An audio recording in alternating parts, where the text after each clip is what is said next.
পারলে বেড়া ডিঙ্গায় আইসো, পারলে বেড়া ডিঙ্গায়, পারলে বেড়া ডিঙ্গায় আইসো, জায়গা দিমু এই অন্তরে।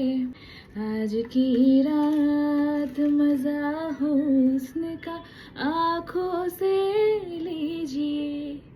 এই ধরনের কথাগুলো কি একটা শিশুর সাথে বলার মতন কথাবার্তা? মোটেও না। কিন্তু বাচ্চাদের মুখে মুখে এখন এই গানগুলো। এর দায় কাদের? আমাদের বাবা মায়েদের। যেই ধরনের কথা আমরা আমাদের সন্তানের সাথে বলবো না, সে কথাগুলোই আমরা গানের মাধ্যমে ওদেরকে দেখাচ্ছি বা ওদের সামনে আমরা নিজেরা দেখছি।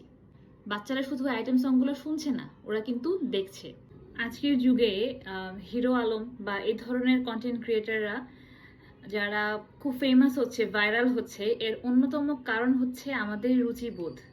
আমরা কোন ধরনের কন্টেন্ট দেখবো, কোন ধরনের গান শুনবো, কোন ধরনের মানুষের সাথে মিশবো, কোন ব্যাপারগুলো আমাদের কাছে ফানি লাগবে, আমাদের রুচিবোধ, এই জিনিসগুলো কিন্তু পরিবার থেকে মানুষ শেখে।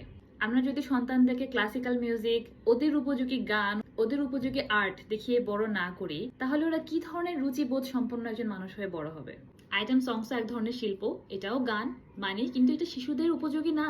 এটা আমরা কবে বুঝবো? আমাদের ছোট্ট কাদামাটির মতো শিশুরা কেন এই ধরনের অ্যাডাল্ট কন্টেন্ট শুনে দেখে বড় হবে? এটা আর যাই হোক কিউট না, স্কেরি।